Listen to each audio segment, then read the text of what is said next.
Hi there, and welcome back to the channel. We would like to thank all our subscribers for letting the channel grow and the people that just like to view it. It really helps to enhance our standing with YouTube.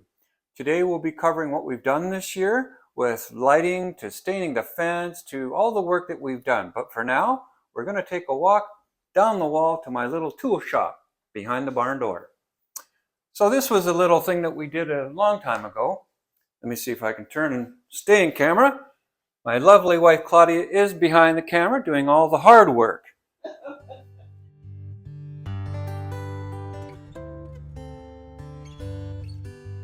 Today we'll be walking you through July, August, and a little bit of September of the changes that we made. Specifically, new garden lighting, which I love, and a lot at the side on the north end of the house, which we really had to build up, as well as one video we have up about the garden gate reno, which is great. It took away all that damp soil. We put in some flagstone, a lot of improving. And it's not just gardening, but the hardscaping, which I like to do. That's just, not that I love staining fences, but it's almost done. Most of all, we would like to hear your feedback on issues you're having in the garden or sharpening your tools that you might be paying someone else to do. Those guys that come around in the buggies and stuff. What I like is my little sharpening stone. Coarse side, fine side. I take apart the pruners and I sharpen the blade. It takes about 20 minutes. Very easy to do. We'll cover that in another video. So if you have anything that you'd like to know about or would like to do DIY with me, let me know. Get in touch, give us some feedback. That'd be great. Thank you. In today's video, we will be taking you on a stroll through the garden, highlighting the areas that we've improved throughout the garden season. And here we're looking at spring blooms in June. I love those daisies. They're about 4 feet tall. Now, in this retreat, we actually planted these dream locust lily last November. Mm-hmm. And this is their first year. Wow. And I was not really expecting this kind of results. So in the retreat this year, we're looking at some new plantings. We added in more hydrangea last season, the lotus dream lilies. We added in dahlias in areas just to test to see if there was enough sunlight there to get some rich blooms. And that proved to be really rewarding as we moved into the later season. Mm-hmm. And I see those hostas made a wonderful umbrella over the angel. That was new. We decided to replace the dahlia with hosta, and just to change things up a little bit. And when the hostas bloom, it looked really magical over the angel fountain. More lilies and hydrangeas, and they'll all be back again next year. Yes, they're all perennials. So we really filled out this area to demonstrate a 4-season garden. What will it look like moving in to the summer season? And so gradually, as we move into July and late July and August, we now have the hibiscus in bloom along with the dahlias. Now this is a southern facing border, but it's part of the border, and because it is a circle, it also faces east.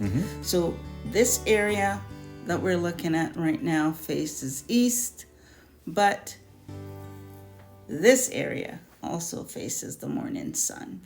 And it's well protected with the fence in there. It's not getting all that wind from outside the yard. So in early August, you will have this bloom. This is Hello Summer. This is our obedient plant. And we have a full circle here, an array of color. And here's a comeback for your Alaska Shatsa daisy. If you trim those down in the spring, they will make a comeback for you sometime in the summer months. We have a double arbor here to accommodate 3 different vines, the clematis, the morning glory, and the passion flower vine. This morning glory is lovely, but there are 3 different varieties of morning glories also. There's blue, white, and that stunning purple.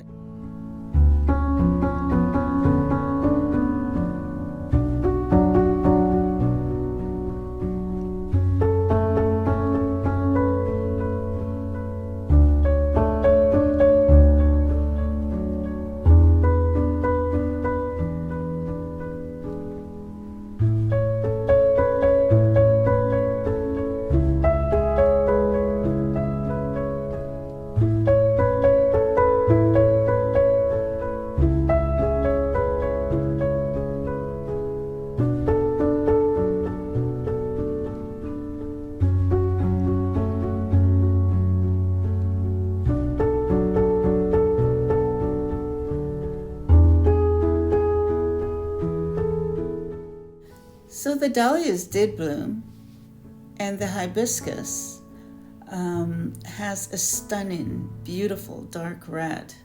This is all under the canopy of a red horse chestnut tree, which is an ornamental red horse chestnut. So it gets partial shade. I wanted you to see this stunning, beautiful hibiscus. It's really red. tall, too. I usually don't like red in the garden bed because we do have an orange-red fence, but I had to make exception for this lovely hibiscus.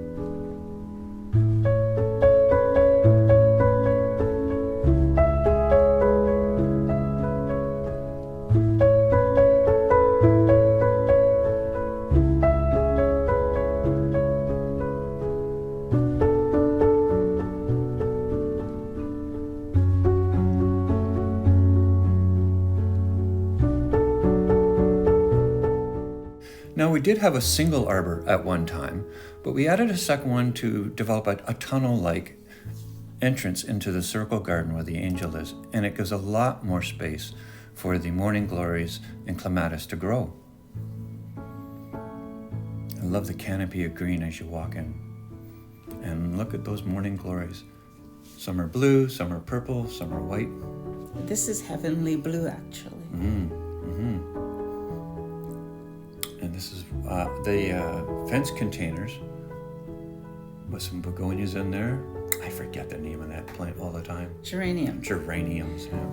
Now, this was a midsummer find in July. Your box stores sometimes have an amazing sales. Try and get out there mid-July to the end of July when you could pick up the odd annual to spruce up the garden where you may have a bald spot or a dark spot to highlight those areas. And that's what annuals are really good for, is that instant pop of color. Instant pop of color. There's always a hole somewhere. Speaking of holes, this waterfall is bright early spring, just opening. And look what's happened with these are all containers. Just amazing. The containers are transitional throughout the season. I may start out with the ferns, and then I will add in the elephant ear, which is actually a bulb. I recently learned from another content creator, Nina and Lowe, that you can actually plant edos and they turn into this beautiful elephant ear plant, which I'm going to be reaping this fall and add into the collection of my bulbs. Great. Is that Queen Anne's lace or is that something different? This is a new seed that I planted this year, It's actually the butterfly flower that looks very similar to Queen Anne's lace, but it had a ferny, lacy, airy feel to it that just moves in the wind, along with the cosmos. Planted a lot of cosmos, dahlias, nasturtiums in containers, as well as the hosta. Everything that's around the waterfall have been planted in containers because we cannot dig in this area. Right, and it also prevents animals from getting up and in there and eating away at things. They do so well in the containers. I measured the one cosmos at 8 feet high. It's been trimmed back in the middle of August. We trimmed that back and it reblooms. But I tried a variety of different seeds this year and got them out of the garden bed because of the rabbit. Many of my seeds ended up in pots and containers because of the rabbit.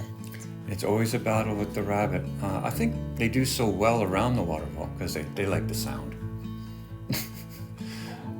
I like the sound. The rabbit or the... No, the plants like the sound. Look at that. That's just profusely growing, and the cosmos is right out of the picture there. Another dahlia. This is a cactus dahlia, nasturtiums, and cosmos. Successfully planted and got a really good show of the dahlias and the cosmos this year. Only the ones that I dug out of the bed and got into a container high up off the ground where the rabbits wouldn't get to them. And I think the nasturtium came out later than usual. The nasturtiums were all late this year. Don't know why, but they're in beautiful show now. They started just around August coming out, but they took some time. And as with everything, the containers do need consistent watering in the dry weathers. We did have a lot of rain earlier this summer, but funny enough, the containers don't get the water. They just shed everything. So we have to be careful to go in with a hose, and at least every second day.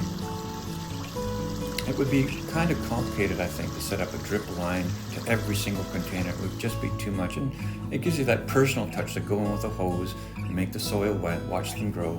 They're babies. You can find all the problems a lot faster in the garden if you're actually watering the containers yourself, because it's a hands-on approach. It's a hands-on. It's very relaxing, therapeutic. So here we are in September, and the nasturtiums are now moving and just spilling over in the planter. Here's our garden maintenance area. Everyone has one where you keep your pots and stuff that you need in your garden shed to help maintain the garden.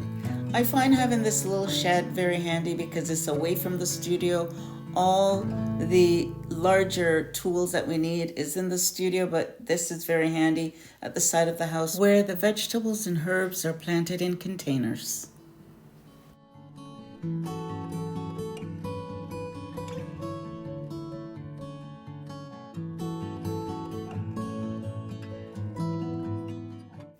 The tomatoes are planted on this side of the house as well. And we plant a lot of the vegetables here. It's a nice sunny location, but also it gets a little bit of dapple shade. I also think it's out of the wind there. It's not so exposed because of the canopy. Protects it from the winds. So that it won't scorch. It won't scorch. And of course the cherry tomatoes were delicious this year. The cherry tomatoes, I found that I'm going to do more of those in the future because you eat more of them. They are accessible, very handy. You'll use them more as opposed to the big ones where you're waiting to put on a big salad. These ones you could just water and pick them as you go and eat them right away. As you walk by, I'll take 3 or 4 and pop them in my mouth. Exactly. So we really enjoyed those this year. So alongside this garden bed, we reaped the tomatoes. We planted a lot of herbs, such as thyme and marigolds. And of course, we reaped our reward of grapes as well. And it was even more this year. Yes. thought I'll try my hands at collecting some basil seeds. And in the greenhouse, we have a Bermansia recuperating, the mother plant of all the other of all the other Bermansia we have. Right. And we bring them in the wintertime up to the upper bedrooms for sunlight. Walking through the garden gate here, as another video has shown, we repaired the walkway. And so we don't have that deep dirt problem anymore. This is just inside the gate, looking up and around behind the door. The type of a hydrangea, right. It's a lace cap. Lace, I wouldn't know the name, I just know it's a hydrangea. I like the blue one down there. Well, I finally have my hydrangea bloom in blue. This was one of our projects that we spoke of earlier. We never could get grass to grow here. It was too wet, didn't get a lot of sun. And so on our Garden Gate Path Reno video that you can see on our channel, it became this. Much better.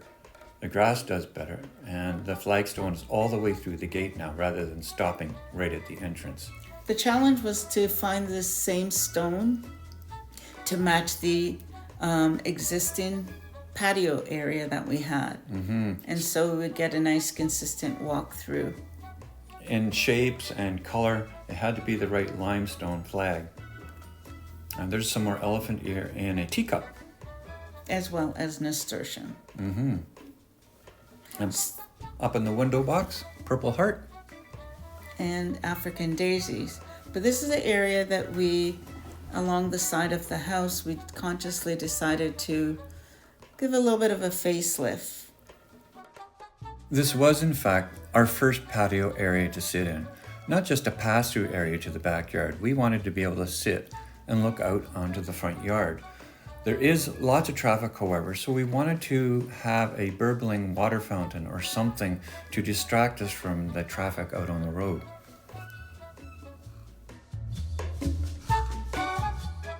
I remember a time when this was the only shade we had, the shade from the house, and we found a nice retreat here. And so it's been a little bit of a challenge because it's also shade. You know, there's a question of will that grow or will that bloom? So we've done some research on what will bloom on the north side of the house. And this clematis actually blooms in September. And white, it looks like snow. Yes, and so we get enough sun for the clematis to climb up to the very top of the trellis, and it's blooming in September, and it looks absolutely magical. And it goes well with the white ironwork beneath it. Right. And also with the water there, it allows you to slow down and you want to visit, not just walk through the courtyard to just get your chores done. Have a glass of wine or two. Right. Yep. So that was one big change, having water to just calm you down and slow us down throughout. Well, I did this in slow motion because I like the movement of water and I like the sound. So no matter where you sit in our This Garden Bliss, you have that water sound. I also think that adding vines to your landscape, the vertical presence, when you run out of room to plant in the ground, you go vertical. This particular vine is sweet summer clematis, and it's a pollinator. The bees absolutely love it. Now on the other side of the courtyard, it's a work in progress. Now this is the garden bed that is on the north side of the patio, yeah. North side of the patio, open green space. It's not fenced in. And I wanted to improve the light. So we removed the cedar this year. We chopped down 4 spires of cedars to let the sunlight in. We still have one up. And now I'm able to grow delphiniums and foxgloves and loopings. So I'm looking forward to a spring garden that is a little bit spicier. You have a lot more direct light now than you had before. Right, I put in a new hydrangea there as well, and filling in with some dahlias. But in July again, what I did just to fill the blank spots, I went and got some plants on sale at Home Depot, and they're hanging baskets, but what I actually did was divide them up into small little plants, and that went a long way. And all the little areas that you see here that I'm waiting to fill in, I put them in for this year so that I will have some color and a little bit of punch. Filling up the spaces, the holes, really helped in the development of this garden space. Right. And so there's still a lot of perennials in there. There's hostas as well, but we also added in 2 new hibiscus. One hibiscus in the back there that is really dark leaf. It's called Cookies and Cream. It doesn't And look like cookies and it cream. has stunning white. I failed to capture that in bloom. However, I'm really looking forward to next year. It's always nice to look forward to the next garden season where you're really going to see the work that you did this year.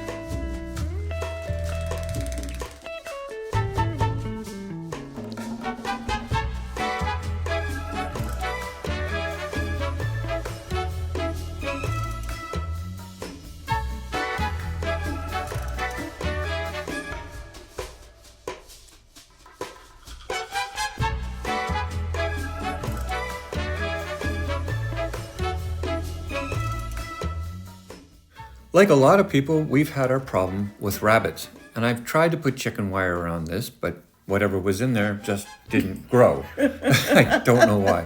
But throughout the garden, there are these little clumps of chicken wire and twigs and broken branches that we've had from the trees to stop these little fuzzy, furry animals from decimating the garden. It's not as bad as last year, but bad enough. They're not so much in the backyard because I screened it off, but the front yard here, I love these tiger lilies. I love that orange. It's and the rabbits eat them too, don't they, dear? Yes, I believe they Yes, do. they did eat some lilies. Not the tiger lilies, but some other lilies. My heart was broken. I'm over it now. I'm gonna leave a bowl of beer out there and see how they do with that. Anyways, so let's see how this garden looks next year. I'm really excited about that. A few things you can see is all the work that we did with transplanting irises in this garden bed to give more blooming power in June. In June. And this is what it looks like now in September. The bird and bug hotel is covered in morning glories.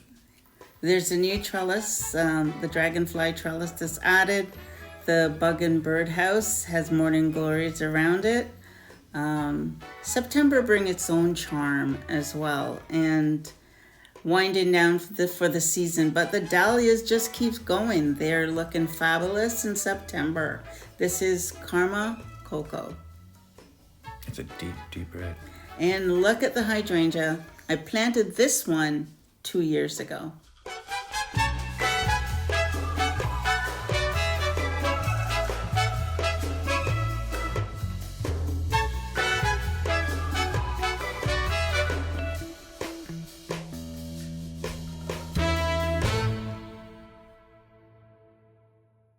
The hydrangea border along the north side of the house did not have any night lighting at all, so it was rather dark and I didn't like it.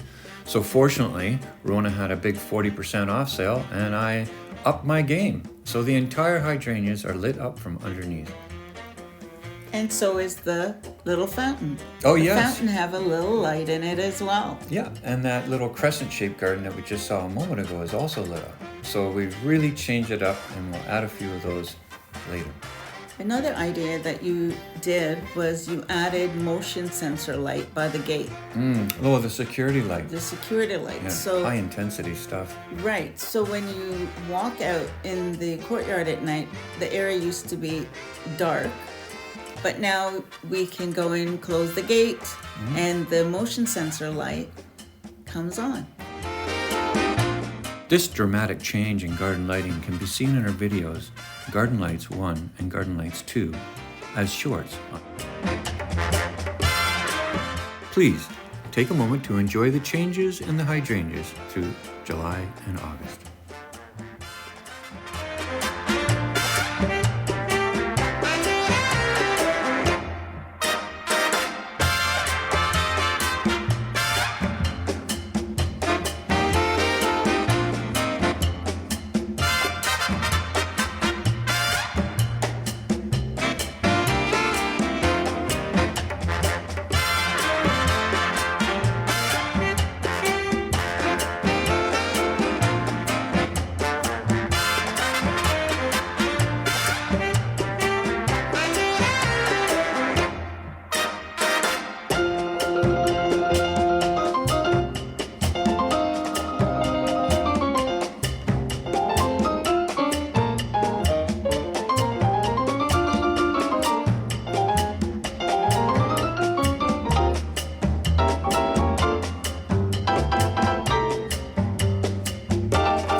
September brings in that certain charm in the season, and I couldn't help myself but to trim some of these beautiful branches and tuck them in my thrift find.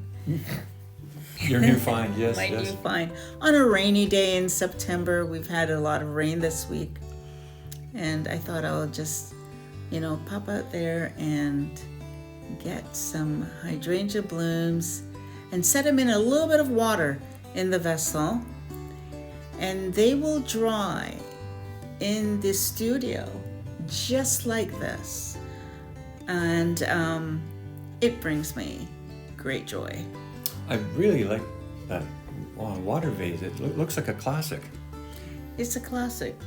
Without the tray at the bottom, I think it was just sitting there on a shelf, and Calling you out. I had to take it home. Inviting.